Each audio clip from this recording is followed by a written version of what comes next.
Divorce TV. I have a live interview this week with Jane Parslow, who is a transitions coach, so we'll be finding all about that quite soon. But first, we're going to look at the news.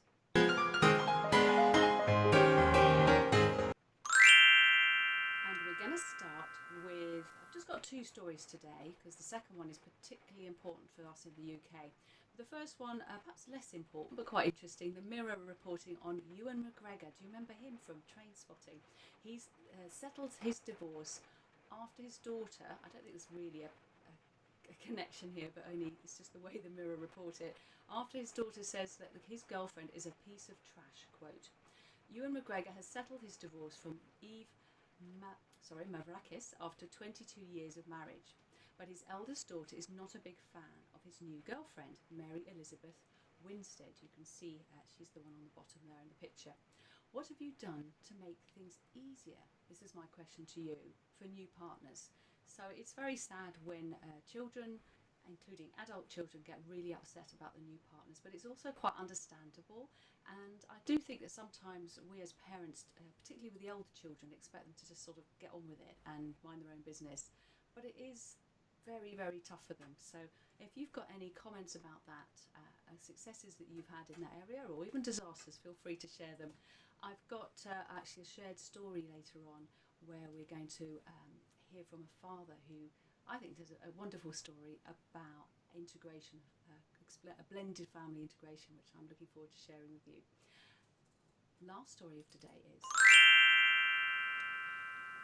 no-fault divorce backed by MPs. Right, this is the latest in what's happening in the UK, and it is big news. So the bill introducing no-fault divorce in England and Wales has been backed by MPs. Well, in fact, it was backed already to an extent. Then it went off to the House of Lords, and now it's come back to the House of Commons, and it's passed its first hurdle in the Commons by 231 votes to 16 against, following a debate. So currently, in order to start divorce proceedings immediately in the UK, one spouse has to allege adultery, unreasonable behaviour or desertion. Basically, they have to assert blame. So under the proposed law, they'll only have to state that the marriage has broken down irretrievably, which will just makes things start off a little bit better if you're not having to throw blame at each other. In a letter to the Telegraph, MPs including Sir Desmond Swayne, Sir John Hayes and Fiona Bruce urged the government to focus on helping couples reconcile instead of undermining the commitment of marriage, which is apparently what's happening by taking blame out of the divorce process, according to them. They said that the bill was badly timed, arguing that many otherwise durable marriages were under intense COVID-related strain. Well, they definitely are, but I personally do not see how us blaming each other at the beginning of the divorce, finding fault, has anything to do with reducing the number of people getting divorced. The Divorce, Dissolution and Separation Bill, which has been passed by the House of Lords, also removes the possibility of contesting the decision to divorce. So this is particularly important. So it's very rare that someone says, no, I'm not going to divorce you, and then you normally would have to wait 5 years to of being separate before you don't need them to agree. So they're going to get rid of that, which is also a very good idea, because 5 years where you're tied to them financially isn't a great situation to be in. Divorce proceedings will still be challengeable on certain grounds, including fraud and coercion. Currently, fewer than 2% of divorce cases are contested. The bill also introduces a new option allowing couples to jointly apply for a divorce, where the decision to separate is a mutual one. It replaces the terms decree nisi and decree absolute with conditional order, and instead of decree nisi, they're going to call it a conditional order. So you've got a little bit of rewording to learn here. So that I don't know why they've changed it. Maybe they just think it's simplifying it, and they are trying to make the whole process less complicated. Under the proposals, there must be a minimum 6-month period between the lodging of a petition to the divorce being made final. Now that might sound a long time to some of you, but to be honest, the courts are so overburdened. That was before COVID, that I don't think it's going to make much difference. You'd be lucky to get it through in 6 months anyway. As the bill has only just passed through the Commons, it's not yet known exactly when it could be made into law. So we still don't know. It's heading in the right direction, but we still don't actually know when you won't have to find blame in order to get divorce. But it's looking good. It's looking good. So now we come to our interview. I'm going to be talking in a moment to Jane Parslow, who is a transitions coach. So make yourself comfortable and get ready for an interesting chat.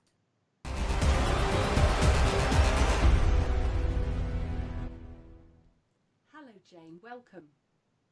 Hello, it's lovely to be here.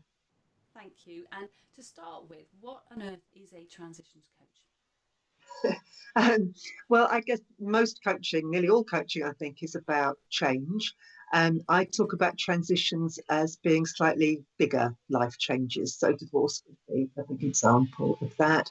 Um, Retirement, changing career, all those things which shake up your identity a little.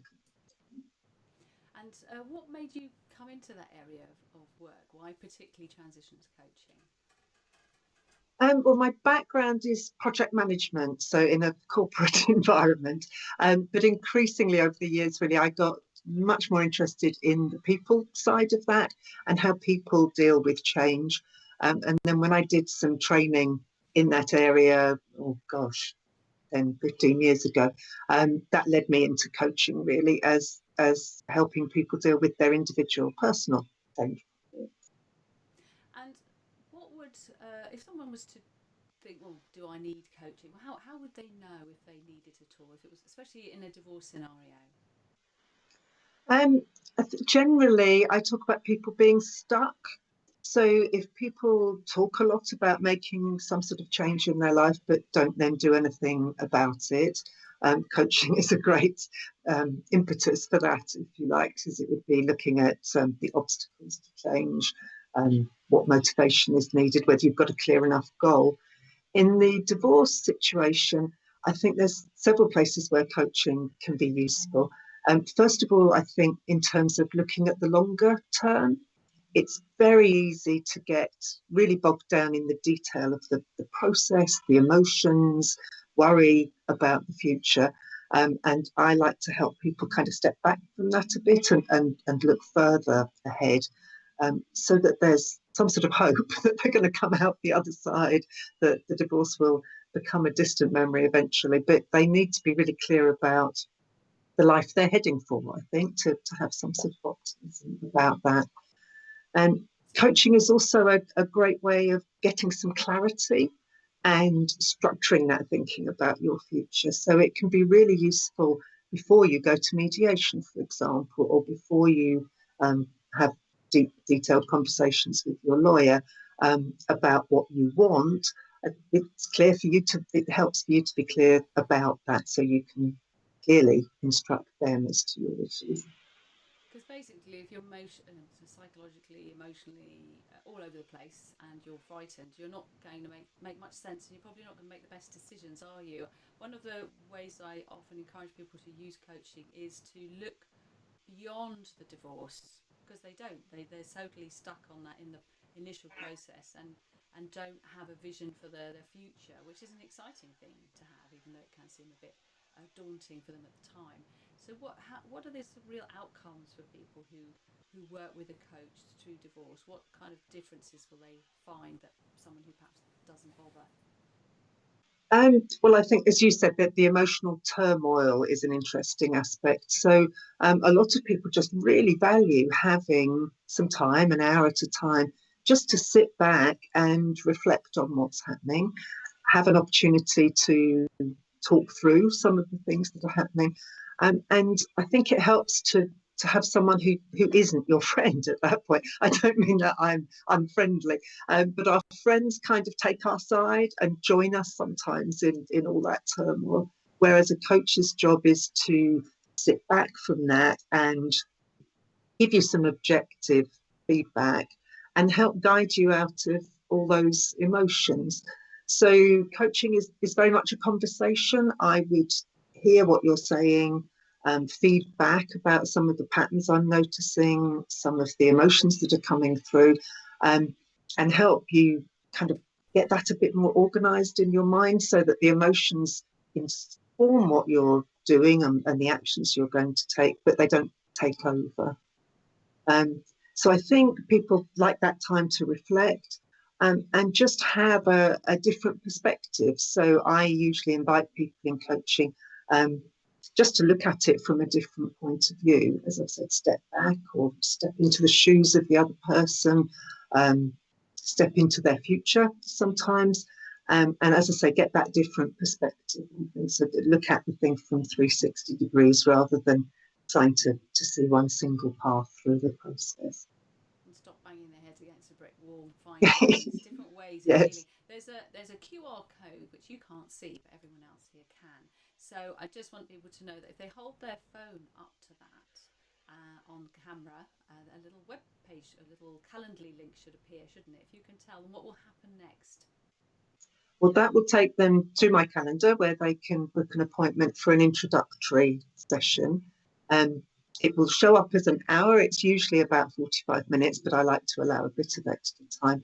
And what that does is let people get to know me a bit more, and also for me to get to know a bit more about their situation. And we would discuss in that conversation whether coaching would be the right way to go, what coaching could achieve for them, and a little bit about how we would work. So for no obligation, they can spend some time with you and find out more. I really do encourage people to look at coaching. It's just to briefly, what are sort of the main differences between coaching and counselling to help people understand? How would I know which one I needed? I think coaching is very forward looking. So one of the conditions I would put on working with someone is that they actually want to change and are ready to change, and have some idea of what that change is. If when I was working with somebody, I found that they continued to stay stuck and were wanting to go back to the past a lot, or there was something much deeper, maybe from their past, that needed clearing out of the way before they can move forward, that's when I would actually suggest counselling or psychotherapy. And I do know other people that I can refer on to. If people are thinking about it now, I would say just call me and we'll have a chat and just see where you are right now and on what form of help we can do. I suppose in a way it's like if the past is getting in your way, then counselling can be a good way to unpack that. But for many people in divorce, it's a fear of the future that is often blocking them, and that's where coaching takes them into the future. But perhaps usually fair. I imagine with you it'd be quite gentle, that they would do it step by step. I hope so. Yes, yes. And I think that's an important point about change, really, is that in order to go somewhere new, we do have to leave behind some aspects of the past, and that can feel really scary sometimes to step out into a new life. And that's where coaching can really help. Is it's supportive. It's also, as I say, got a degree of accountability, a gentle sort of nudge to keep moving forward with things. And if something doesn't work, to come back and reflect on that, but with a view to tweaking the plan a little bit and continuing to move forward with things. So all of you out there, if you've got, there's certain things that you need to be doing and you're just not quite getting round to it, working with a coach is a great way to help you get things done. Thank you so much, Jane. Very lovely to have you on the show, and I look forward to having you here again in a later date. Bye for now. Thank you. Bye-bye. So that's a lovely Jane Parslow. You had the QR code on the rerun. You can always see that again if you didn't quite manage to get your phone out in time. So now we're moving on to the learning section.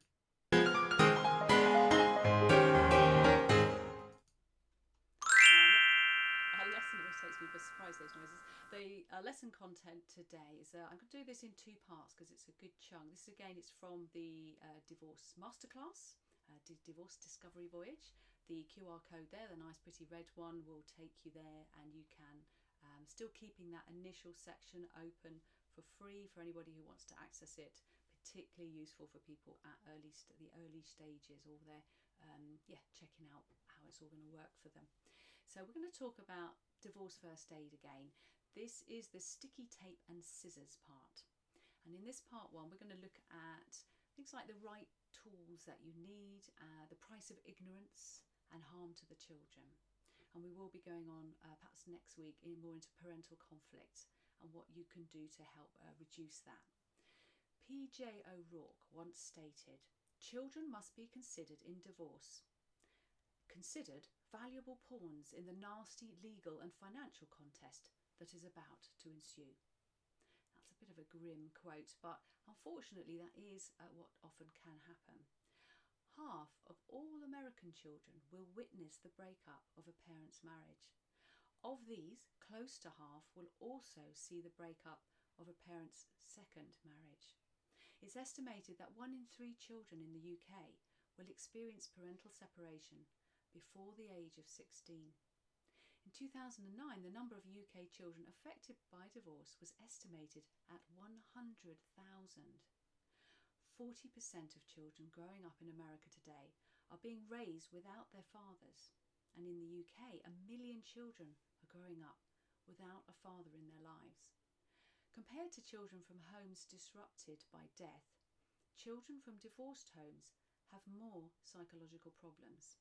Children of divorce are at a greater risk to experience injury, asthma, headaches and speech defects than children whose parents have remained married. These are statistics that are hard to hear for those of us in families where the parents don't live in the same home. But knowing there are millions of deaths and injuries due to car accidents doesn't stop us driving cars. And we don't want to stop people getting married just in case they end up joining the divorce statistics. But we do need to look at basic safety measures, our sticky tape and band-aid if you like, to have the tools to guide people away from being on the wrong side of those statistics when it comes to harm to their children. Bandages are of less use without the scissors and tape to cut and secure them in properly so they can do a better job. And so in the same way, people going through divorce can lack basic information that can make a huge difference to how they navigate the process. Added to that, they may not be thinking straight. They become focused on the wrong things, like getting back at their ex. They just don't seem to have the tools, the information to help them put the children first. Back in 2009, there's a study I mentioned, I think before, by Mishcon Derea, a study that showed parents are willing to drag their children into the divorce process, even when they acknowledge that the result is harmful to the children. In almost a quarter of cases, one parent forced their child to lie to the other parent. So what can we do to help protect children, our own or those of our friends or families or work colleagues, when we see that they're being caught up in the divorce? In a way, it's quite simple, because you can encourage those parents to stay out of court and not to use the children as weapons. Too often we stay silent about these things.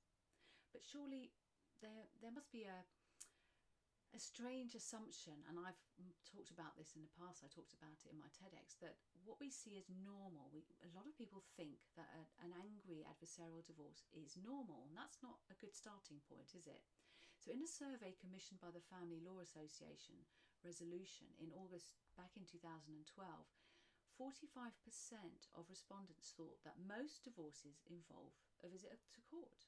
They just assumed that was it. And 40% agreed with the statement that divorces can never be without conflict. They just straight away assume that that's the way it's going to be. Yet the vast majority did agree that children's interests should come first. A long-term study has shown that children whose parents divorced through the courts, compared to those parents who were randomly chosen in a study to use mediation, that those children of the adversarial divorce process were significantly less likely to be in regular contact with both parents post-divorce. Other studies confirm that children who are exposed to more intense conflict between parents are more likely to suffer harm resulting from their parents' divorce. The lower the level of conflict between the parents, the more likely those children will be to emerge emotionally whole. Now, what I'm saying here is common sense, you would think, but what I'm saying is that it doesn't seem to be the way people think. So it's great that you're listening to this now, and please carry this message forwards. Make sure you don't need statistics to tell you that children don't need parents being in conflict and that it does harm. And the more of us that can support parents that in that situation positively, the better. We'll talk a little bit more about this next week. But now we're going to move on to a lovely shared story. Right, this is a shared story. Bless him, Richard came round to do some work in my house, and as with anybody who tells me a great story, the next thing he knew I was recording it. So sit back and listen to this, I think, very special story.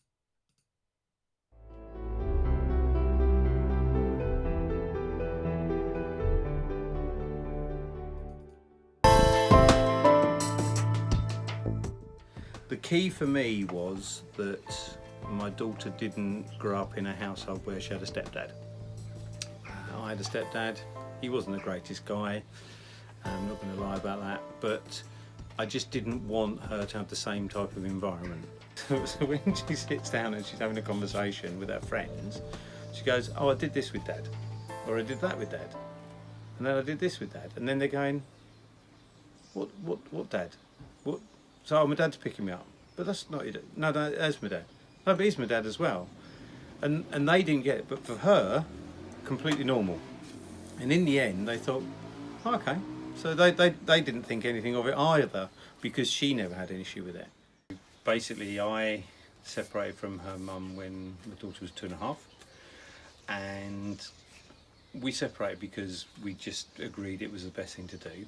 So we sorted all ourselves out and everything. So it was really amicable, we didn't have an issue.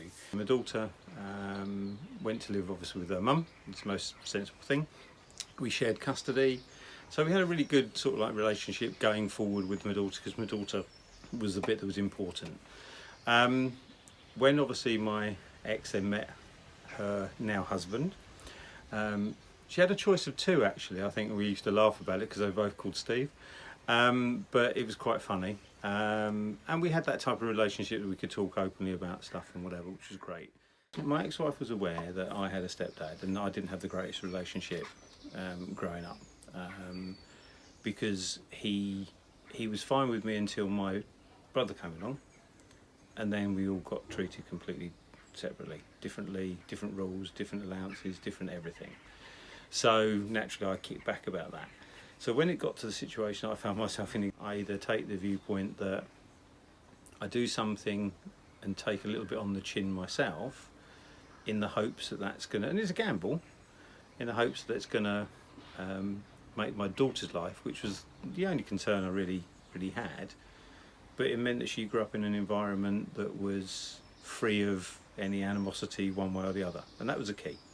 So the conversation I had with my ex when she was picking which one she was going to go with was, I said that, you know, once it had all been decided that that's where she was going, and they moved in together and that was all fine. I think my daughter was probably, I don't know, about 3.5 by then. But because also I shared custody with my ex-wife, so I had my time. And I just made the most of my time with my daughter. So she grew up knowing me and my character. She grew up knowing them and their character. And when I spoke to my ex-wife about it, I said, look, the one thing I just can't do is, you know, if she goes around calling him stepdad, my stepdad this, it'd irritate me if she was telling me that. But I don't want to call him Steve either, because that's just disrespectful. The guy's actually going to be paying your bills, he's bringing you up, he's feeding you. You know, it's her decision to marry him now or whatever. I have to just respect that she actually knows what she's doing, and trust it a little bit. So I said, you know, I actually been thinking about this. I don't think Kirsten should call Steve a stepdad, because he's not going to be a stepdad, he's going to be living there, she's living with him. I think she should call him Dad. I said to the ex-wife, I said, look, you know, you're in a relationship with Steve, it's obviously a long-term relationship. I don't want Kirsten calling him a stepdad, because he's not going to be a stepdad. He's going to be there probably even more than I am at some points of our life. But also, more importantly, I want him to treat her as his daughter, not somebody else's daughter, because that just changes, not so much from her perspective, although I think it does, from his perspective, because he always feels like he's second best, or there's somebody else that he's trying to compete with, which he's not. He's done a great job, she's a great girl, we all get on absolutely fine. That works for me because it's what's in her best interest. And she said, well, if you're happy with that, that's fine. The conversations are interesting when she talks to her friends about what she's doing with her dad. They go, well, which dad? Oh, my dad. You know, and when she has a conversation with me, I said, yeah, I was out with mum and dad at the weekend. And that's how I'm fine with that. Because actually she's completely balanced. She loves us both probably differently, but equally. You know, we both brought her up in her own ways. And yeah, that's, you know, for me, it's a hard pill to take because somebody else is going to be bringing up your child. But I felt by giving him permission to be a dad actually meant that he didn't feel he had to do anything and he didn't have to kick back about it, or so actually he was just normal. And obviously I'd helped vet him anyway for the missus, so it was fine. I got invited to the wedding as well, but I said, look, I can go to the wedding, you've been married, I've been married, he hasn't been married, thanks for the invite, but I'm going to let him have his day. And although he was quite happy for me to go, he was probably quite happy that I wasn't there as well. So, you know, it's just having a bit of respect in it, really, I think. And if you can do that, then you win. And I think I did in the end.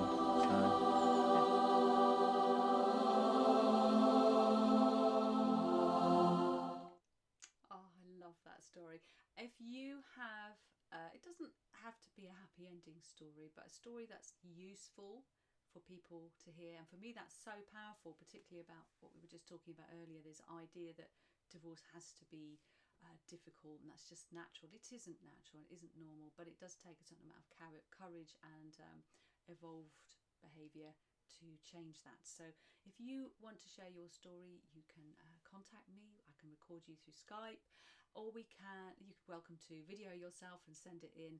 I'm always looking to collect powerful stories to share with others, and what might seem a simple little story to you could have a real benefit to others to see it.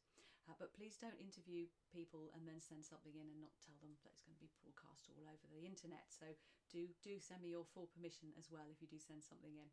Now, before I give a quick roundup of goodies with QR codes, I'm really grateful. Thank you so much for all of those who have commented and done the thumbs up. It's lovely to see. If you ever want me to say thank you to you or respond to you by name, then you need to put your name on it. For some reason, it just gives me mostly Facebook user, so I don't know who you are, which is such a shame. So if you put your name next time, that would be great.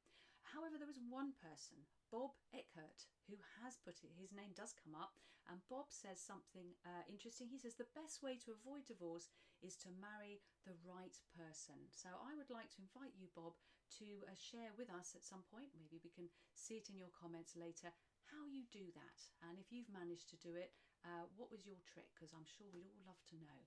Now let's move forwards now to the roundup. Get your phones at the ready. We've got some great QR codes. Before then, I did a little interview today with some of the team for the Divorce Financial Workshop that we're running in the UK this coming week on Thursday. We do have a couple of spaces left, so grab the QR code after this to look at that. But I just said to them, what's this going to be about? And they shared a few thoughts. So let's just have a look at this. The Divorce Financial Workshop that we've created is interactive. They're going to learn things they've never known before. Relaxing, friendly. The thing that we love is obviously connecting with people. So we're helping people on their journey to sort of moving on positively. They're going to understand new ways of doing things. You're going to get key information that you need sitting at home through the computer. They're going to realise it doesn't need to be acrimonious. It could be the best thing they've done. I think it's really good to get any information that's available to you and to see what it all involves, because the more information you've got, the better informed you are to make decisions. That's the benefit in these workshops, is that we actually get to speak with lots of people going through this extremely difficult time in their lives. And if they can gain some sort of help through us speaking for sort of an hour and a half and deal with any queries and concerns that they have, then that's hugely beneficial. It's not that scary, it can be okay. And just really to understand how it works and what you can expect. So come and join us on the Divorce Financial Workshop We have some brilliant specialists there, focused on dispute resolution, keeping you out of court, saving you thousands and thousands of pounds, and taking the fear of the finances out of the divorce process. And we're recording it and putting it in a special safe place for those of you who perhaps get interrupted by the children or life, and we want to make sure that you get the full value out of this workshop. I look forward to welcoming you at our Divorce Financial Workshop.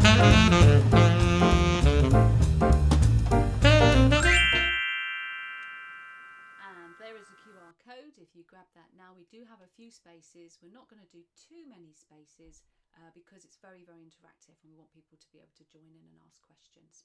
Right, next one coming up. If you're not already a member of the Best Way to Divorce Facebook group, definitely come and join us. We'd love to have you with us. And I'm now going to introduce our healing section. So get yourself calm and ready. We're going to be doing a grounding and also some EFT tapping. My guest wasn't able to be here live, so it's pre-recorded. So sit down and enjoy.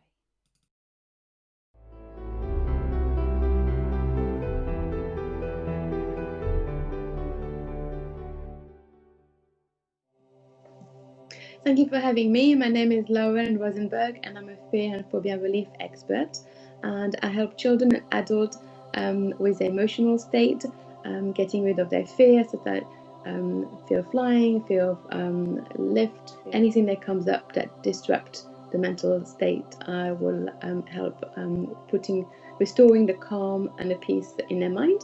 I'm also the author of a book called How to Move Forward When the Unthinkable Happens. My book. This is my personal story of losing my oldest daughter at the age of 20 suddenly. I'm not hiding the fact it's a sad story. So the first part is my personal story, and the second part is how all the technique that I know as an energist, as an expert in releasing fear, helped me and helped my family and my children to move forward and to carry on still being happy and feeling calm and having still a life that they want to reach.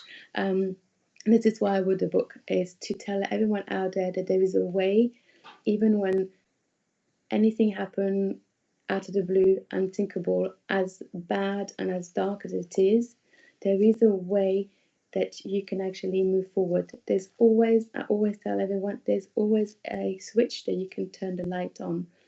At the darkest place, just remember there's always a switch and you're in control and you can turn that switch on. But obviously, if you have the tools and if you know how to turn that switch on, it helps. And this is what helped my family and myself.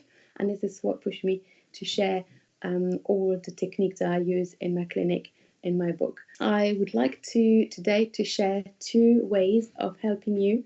The first one that I find is really important is to ground yourself. So I would like to for you to experience a grounding session. It's only a few minutes. So if you can just relax and sit back, and if you can put your feet on the floor, so whatever floor you have, if it's wood, if it's just tiles, carpet, just be aware of it and just feel it with your feet. And then I would like you to give yourself permission to see some roots coming out of your feet. And those roots are going into the floor, into the ground, and right down into the earth. And those roots are getting stronger and stronger and stronger. And they're growing and they're growing. And they're so long that they can go all the way around the planet Earth. And they're covering the whole planet Earth. And they're taking the strength of the planet Earth. They're taking all the energy of the planet Earth. And then they're going anti-clockwise and they're going back, taking all that strength, all the Earth energy, and see those roots going back into the ground, into your feet, going up into your ankles, going up into your knees. Allow those roots to go up into upper body and allow those roots to settle into your heart. Notice those roots settling into your heart, and at the same time, see the sun shining above your head. a nice bright sun, and give yourself permission to allow the sun to go into your mind, going down into your eyes, into your face, going down into your throat, and allow the sun to connect into your heart, connecting with the roots and the sun. Allow the earth and the sun to connect into your heart, allowing you to feel very much more connected, very much more balanced, having all the warmth from the sunshine and all the grounding from the earth. And notice what I feel like. You may feel a little bit of your legs a little bit heavier if you never experienced any grounding. And just take a minute and just notice that feeling of feeling very much connected, very much important, having that sunshine into your heart and that grounding. And just whenever you're ready, you can take a deep breath and then you can open your eyes.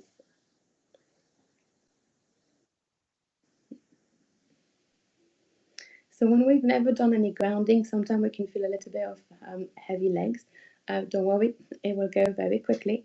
Okay, but grounding is a very important exercise, because if you're not steady, if you're not grounded, it's like a tree with no roots. So how do you expect to manage to deal with everything at day to day, the stress, the emotion, the up and down, changes in life, having to move to different places?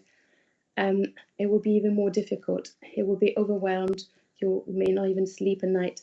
So grounding is a really important way to help you to feel ready for the day, to feel more balanced, to feel more grounded. Like a tree, the roots are so important, and that help the tree to be steady and to get and to be growing and so it's really important not to forget the grounding.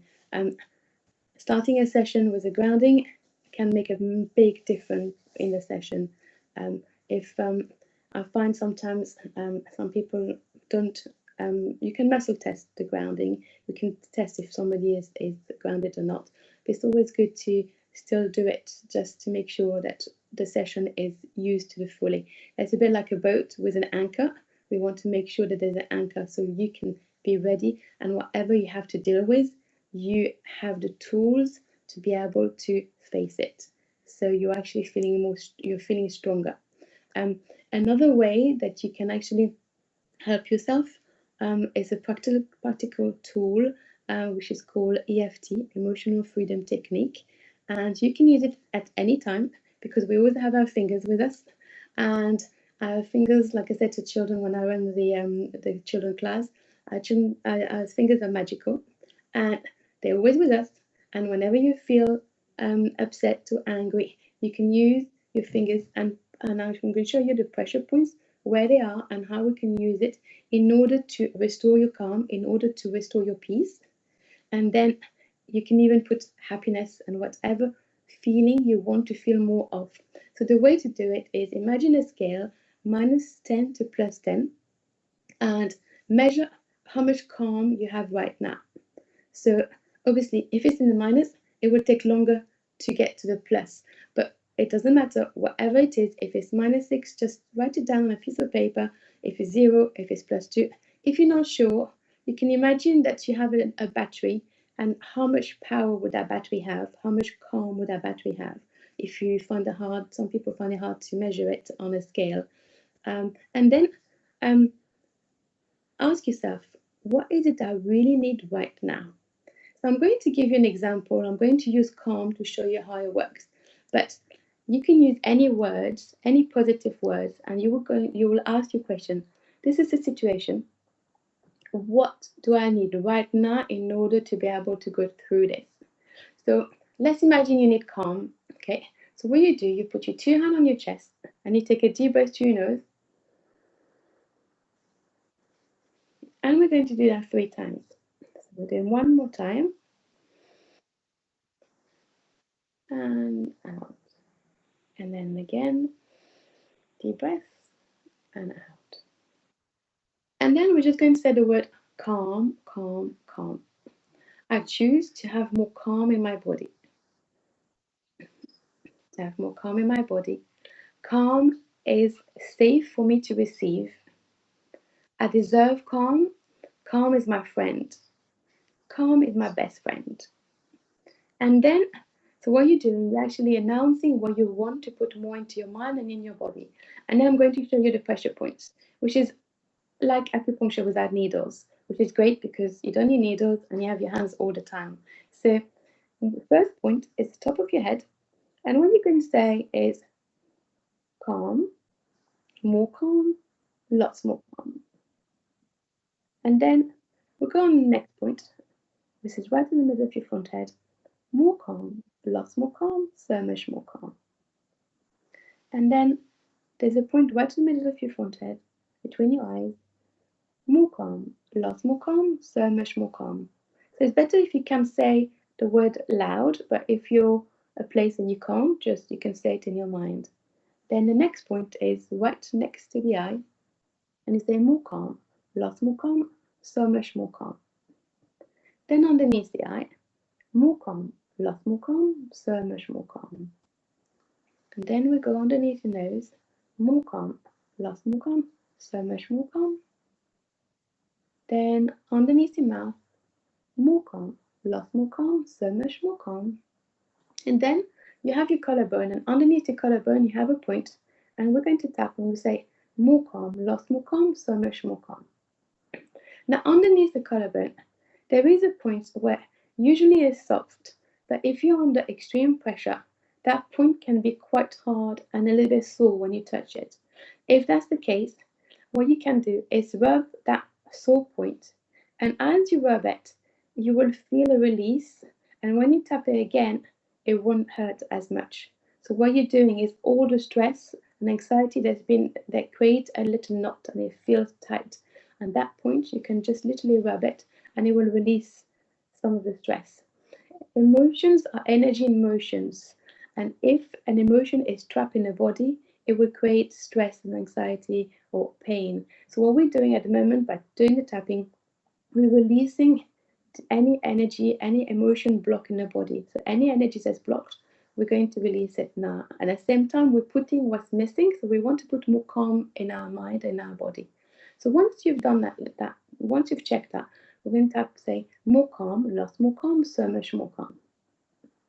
And then we're going to carry on with tapping where your nail bend. We're going to tap on each finger, and we're going to say more calm, lots more calm, so much more calm. Then we're going to do the next finger, more calm, lots more calm, so much more calm. We're going to each finger, more calm, lots more calm, so much more calm. More calm, lots more calm, so much more calm. More calm, lots more calm, so much more calm. And then side of the end, we're going to say all the calm in the universe, all the calm in the universe. And then you take your two hands on your chest and you take a deep breath again. This is the sequence of positive tapping, positive emotion freedom technique. Now I'm just going to do it one more time in a faster way without me explaining, so just so you can experience this. So calm, calm, calm. More calm, lots more calm, so much more calm. More calm, lots more calm, so much more calm. More calm, lots more calm, so much more calm. More calm, lots more calm, so much more calm. More calm, lots more calm, so much more calm. More calm, lots more calm, so much more calm. More calm, lots more calm, so much more calm. More calm, lots more calm, so much more calm. More calm, lots more calm, so much more calm. More calm, lots more calm, so much more calm. More calm, lots more calm, so much more calm. More calm, lots more calm, so much more calm. More calm, lots more calm, so much more calm. All the calm in the world, all the calm in the universe. And then take a deep breath. Ideally do 4 or 5 rounds and then reassess it. Look at the scale, -10 to +10. How much calm do I have? If you're on minus, do it until you actually get to +6, +7. So it will take a bit of time.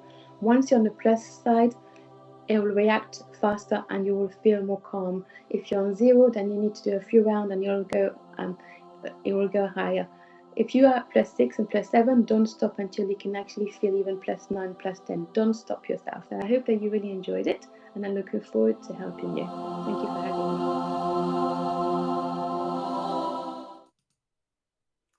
Oh, I hope you were tapping away. I certainly was. I've probably got red bits all over me. thank you so much, Lauren Rosenberg. Lauren will be on the stream of this. She will be adding information so you can find out more. She does online classes for children as well. So I definitely think you should check her out, because there's a lot of stressed out children at the moment, especially if their siblings have gone off back to school and they can't go too. So check out Lauren, and thank you again to her for that introduction, further introduction to tapping. I feel like I'm starting to get the hang of it now, and also that lovely grounding technique, which I shall be using again. Great thing about these is we can rewind them and use them again. So we come to the end now, and I hope you weren't too stressed out by the all those horrible statistics I gave you earlier. We've got a few more next week as well, but you don't change the world by putting your head in the sand and pretending things that aren't great are okay when they're not. And altogether I believe that we can, whether it's on the battlefield of divorce or in the war or family separation, that we can all make peace our weapon of choice.